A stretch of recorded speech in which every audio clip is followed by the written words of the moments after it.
Hello, and welcome to this online foster parent training webinar brought to you by the Foster Care Institute. Birth Parents and You, working with biological family members. I'm your host, Dr. John DeGarmo, an author, a trainer, a foster care consultant, and most importantly, an adoptive and foster parent. If you've read several of my books or follow me on Facebook, you know that my own family has been blessed by foster care and adoption several times over the past 15 years. I truly have dedicated myself to all things foster care. I also have recognized greatly how important it is to work with biological family members and how they grieve in their own way. Our goal during this webinar is to increase the awareness of the realities of feelings of stress, mistrust, and frustration for biological family members of the children in foster care that we all care for. You will gain an understanding and awareness of the feelings that biological family members may face and how it impacts lives, all of our lives, and gain an understanding of how to develop and implement strategies designed to aid as we create healthy working relationships with the biological family members of the children in foster care that we care for. On roughly any given day, there are approximately 500,000 children in the foster care system, according to a study by the Casey Families Program in 2011, states that approximately 48% of youth in or children in foster care have emotional or behavioral problems, and 63% are victims of neglect. Now, I happen to believe that study has false findings. I would suggest to you that closer to 100% of children in foster care have emotional or behavioral problems. Before we understand the challenges and the stresses that the biological family members face, we need to understand what the children face. Children in foster care face tremendous stress and anxieties simply by being placed into a foster care home or a foster care setting. They're taken from their family, many times unexpectedly, with no explanation whatsoever, so many times late at night. Taken from their home, taken from their school, taken from all that is familiar to that child, and placed into a home, placed with a family that they do not know. It is a time of tremendous uncertainty. They are scared, they are confused, they're full of anxiety, they're full of fears, they have tremendous concerns. Some of them may experience their own guilt. And for so many of these children, like the little 4-year-old boy who came to my home, who could not speak but 2 words, so many of these children cannot express themselves. They have the inability to truly express themselves. Post-traumatic stress disorder is an anxiety disorder occurring after someone has experienced or witnessed an extreme or traumatic event. The individual often feels overwhelmed. They often have feelings of fear, terror, or helplessness. Indeed, children in foster care suffer twice as likely to suffer from PTSD than our U.S. war veterans, and 21% of alumni from the foster care system also suffer from post-traumatic stress disorders. Some of the traumatic experiences these children may face while being placed in foster care are due to prolonged separation, due to death of a family member, various forms of abuse, perhaps they witness abuse or domestic violence to others, maybe they're homeless, perhaps drugs or alcohol were in the family, maybe the children were neglected, maybe they were even abandoned, perhaps they're members of their biological family members who are imprisoned. All of these experiences are incredibly traumatic, and when they come to live with us, it brings into our home a time of challenges, if you will, emotional difficulties. And the children come to live with us, and it can be, for me, the hardest thing I've ever had to live with. Now, at the same time, it's the most rewarding thing I've ever done, but being a foster parent is challenging, especially when you have children in your home who are living and dealing with emotional upheaval in their lives. But what about the birth family? What about those biological family members? Now, Birth parents and biological family members are all affected by grief and loss. Now, I know you're going to say, Dr. John, these parents of the children that are living in my home have created incredible abuse, have committed horrible crimes against the children that I'm caring for. These people are monsters. And I say to you this: two of the three children that I have adopted from the foster care system are third generation foster care. What does that mean?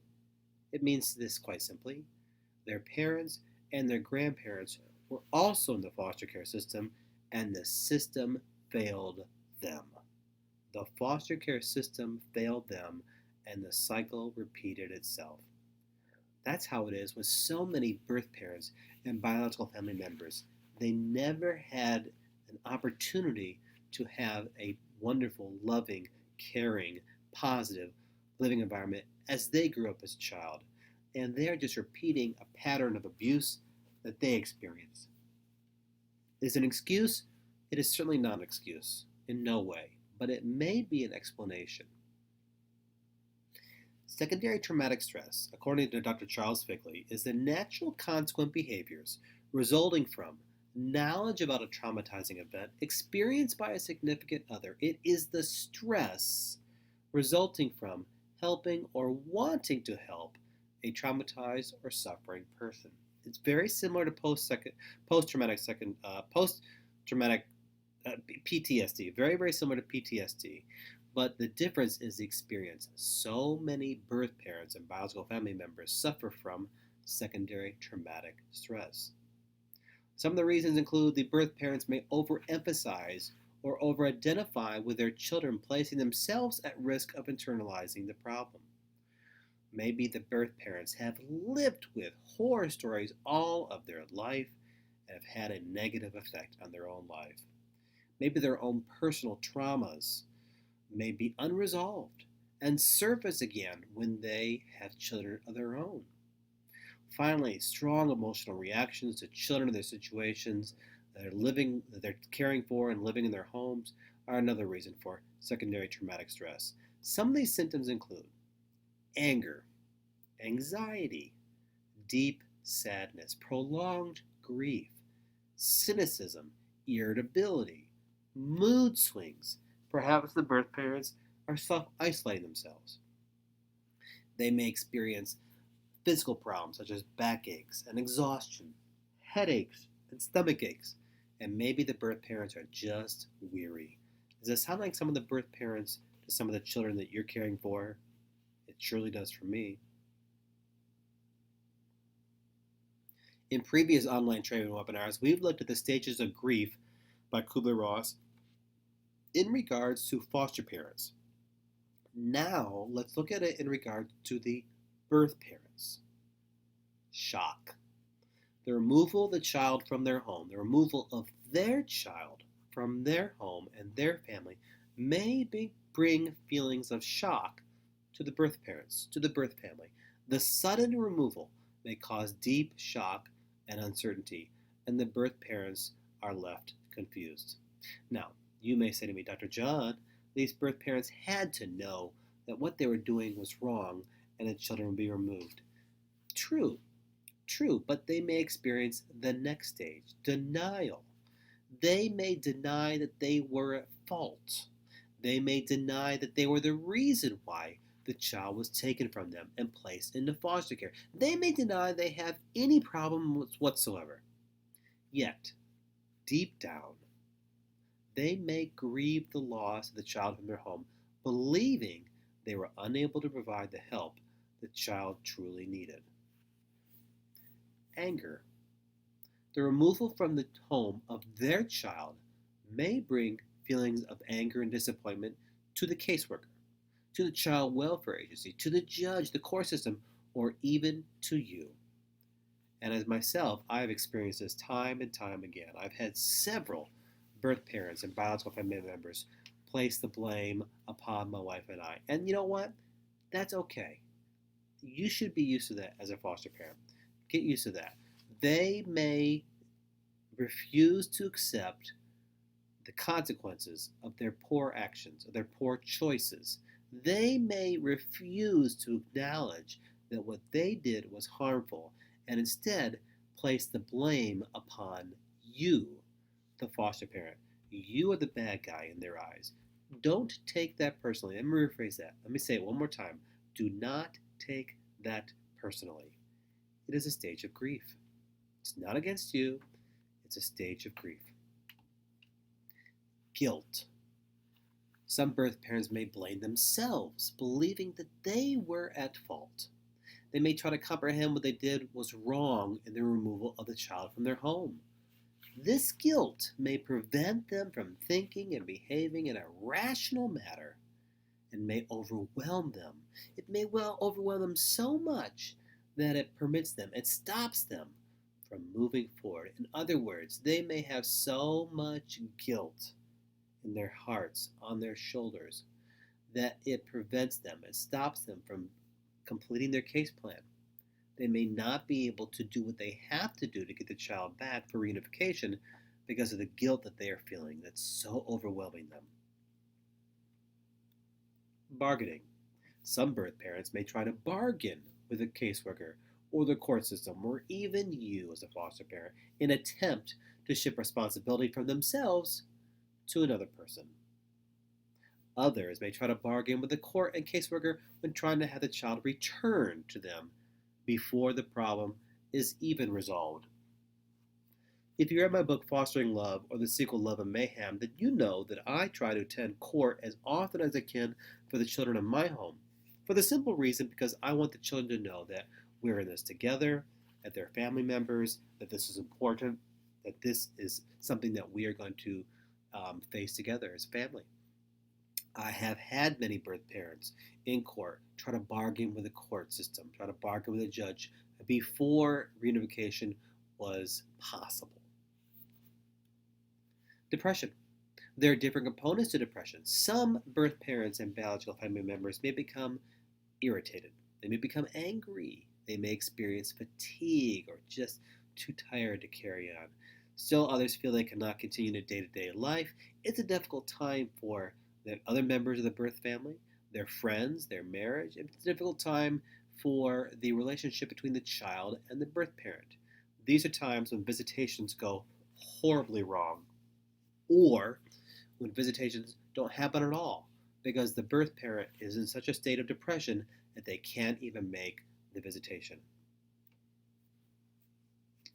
Acceptance. After a passage of time, the grief will decrease. The birth parents accept, they understand the removal of the child. They understand what they did was wrong. They understand the poor choices that they made. They understand the consequences that were enacted. And they will work towards reunification. They will work towards getting the child back in their home. They will work on their case plan. Their emotional well-being improves. The sense of understanding or removal becomes clear. And this is when reunification truly happens. If they cannot get to this stage, this final stage of grief and loss, if they can't get to this stage, reunification simply will not happen. Many birth parents are haunted. They are haunted by the lack of parenting their own child. It's something that haunts them daily. At the same time, the child in foster care often suffers from their parents' own grief. I have watched so many children come through my home who have watched their own birth parents suffer, and the child suffers along with them.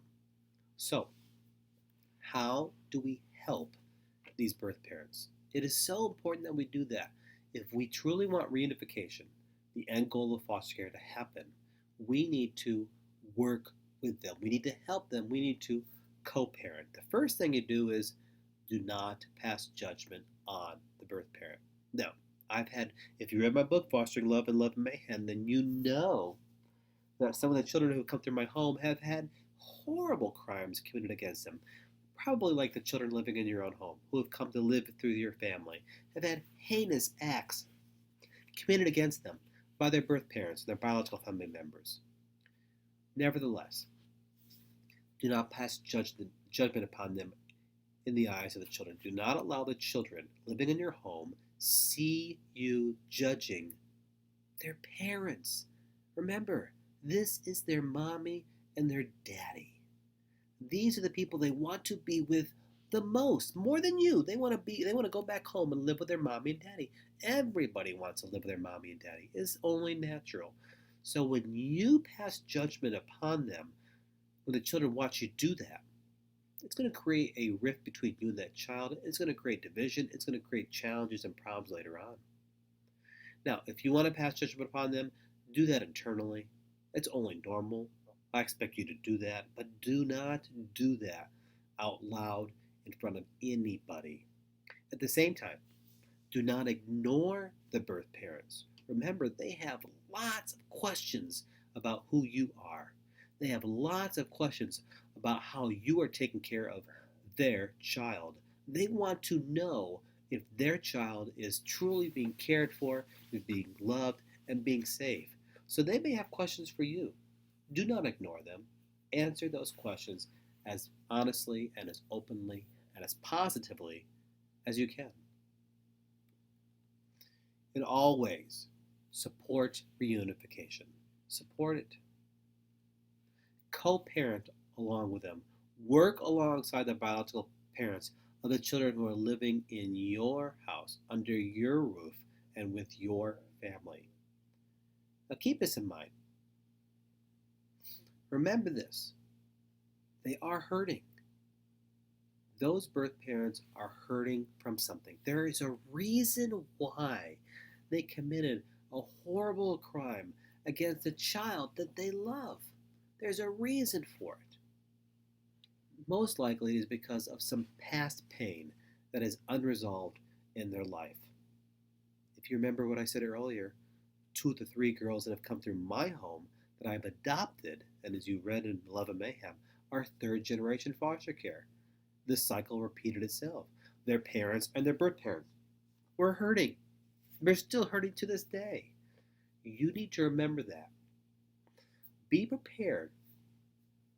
Be honestly prepared for the birth parents to be rude to you, to be angry, to be hostile, to argue with you, to be distant, to not want to be around you. That's very, very normal. Remember, one of the stages of grief is going to be denial, is going to be anger. They're going to be angry at you, perhaps. They're going to deny they did anything wrong. So they may be rude to you. It is a defense mechanism on their behalf. So when they're hostile to you, when they argue with you, when they're just downright rude to you, or when they won't even look you in the face or answer your questions, again, do not take that personally. It's a stage of grief. They are dealing with their own issues. They're dealing with their own pain. They're dealing with their own hurt. I recall a time when a biological family member, actually a biological mother, spat in my face and called me many, many a name. As I wiped the spit off my face, I kept praying to myself, love is patient, love is kind, love is patient, love is kind, love is patient, love is kind. And I had to force a smile upon my face. What I wanted to say, I wanted to do, was something entirely different. And I can tell you this, it would not have been productive in the least if I allowed myself to say what I was truly thinking. But what I needed to remember was this person is hurting, this person is angry, this person is in denial, this person is in no way a healthy parent, and in no way is reunification going to happen anytime soon. I need to treat this person with respect, with dignity, with kindness. It's important for me to do that for the children. They need to see me treating their mommy and daddy kindly, nicely, with integrity, with decency, with compassion. Even if the children should never go back to their parents, and that's a strong possibility, you are teaching the children how to treat other people. So when their birth parents come at you with anger and hostility, when they're ready to argue with you at the moment's notice, or when they just ignore you completely, how you react towards them, how you treat them in return, remember this, the child is watching you, how you treat others. You are teaching them a very, very important social lesson. Embrace that. Embrace the fact that you are teaching them. They're watching everything you do and listening to everything that you say. They are probably used to people arguing with each other and yelling at each other. Show them differently by how you treat their mother and their father, their mommy and their daddy. Be a role model. Many of these birth parents have had no positive role model in their life. Everything that you say and you do is being watched by the birth parents as well. So treat them with kindness and compassion and decency. Be a role model. Show them what it is like to be a parent. Show them what it's like to be in a healthy marriage. See, for myself, I recognize the fact that all of the birth fathers and uncles and grandparents of the children that I'm caring for, I am the role model. I am the example, if you will, of what a loving father and a loving husband is truly like. Even if the child should never go back to that family, they may have other children. So you're teaching these birth parents how to be parents for their future children as well. If you can't break the cycle with a child in your home now, perhaps you can break the cycle for a future child that they have. Listen to their concerns. They have concerns. They're worried. Is my child safe? Does that foster parent really have my child's best interests at heart? Is my child being looked after? Is that foster parent nice, kind towards my child? They have their concerns. Listen to them. Be calm, be patient, be compassionate, and most importantly, be positive at all times. Be positive in all that you say and you do when you are with the birth parent. Again, what a wonderful opportunity you have to be a prime positive example towards them and to them. Ask questions to them. Ask questions like, does your child have any fears that I should know? Can he swim? What are his favorite foods? What are his favorite interests? What is his favorite toy? Does he have any regular routine at home? Get to know their child. When you have a meeting with their parents, ask questions to them. It shows them that you are interested in their child. And that to them is going to be reassuring. That's going to help them heal. That's going to help them along in the stages of grief towards acceptance. Because when they know that their child is safe, because you've shown interest in their child, you've shown an active interest in their child by asking them about their own child, they can help them move on. Now, when you have visitations with a child and the birth parents, make sure the child is looking good, basically. Consider grooming. Make sure the child's clothing is clean and neat. Make sure the hair is combed. Make sure they look great. Make sure they're healthy. If they have a runny nose, give them a little bit of medicine beforehand. Be on time. Do not be late for a visitation. So many times I have had to wait with a child for the birth parents to show up. So many times the birth parents have never showed up. You need to be different. You need to make sure that you are on time. You know the old saying, being early is on time, being on time is late, and being late is a sin. You do not want to cause a sin here. You want to be early to the visitation. You want to show the birth parents that this is important. You are taking this seriously because this is the child that you're caring for. Try to involve yourself in their family. Send them pictures of the child in your home. Maybe pictures at a birthday celebration or a school activity or a sporting event. Maybe playing with your pets, whatever it may be. Provide school reports. Give them copies of the report cards or something they did in art class or maybe a great grade they got in a spelling report or a math assignment, whatever it may be. And encourage phone contact. Encourage a child to reach out to the birth parents and call them. Now, I must state this. I truly believe every phone conversation needs to be supervised, needs to be monitored. And if that means putting the phone on speaker while you're in the kitchen doing some work, so be it. Let the birth parents know that you're doing so. Monitor those phone conversations because you do not want false accusations or false hopes and promises made. If you're a person of faith, then I encourage you to pray for your birth parents of your children from foster care. If you're a person of faith, then this is a child of God, a child who has been hurting and needs help. So lift them up in prayer if that's what you do. There's no possible way that birth parents and birth family members are truly going to heal unless they have your support. They need your support. They need you to work alongside them. They need you to understand their pain. They need you to be compassionate and patient with them. And they need you to be supportive. It may be difficult. It most likely will be difficult, but it is essential. Remember, your child you're caring for, is watching all that you say and watching all that you do towards their mommy and daddy. Is that going to be positive or is that going to be negative? I hope it's going to be very, very positive.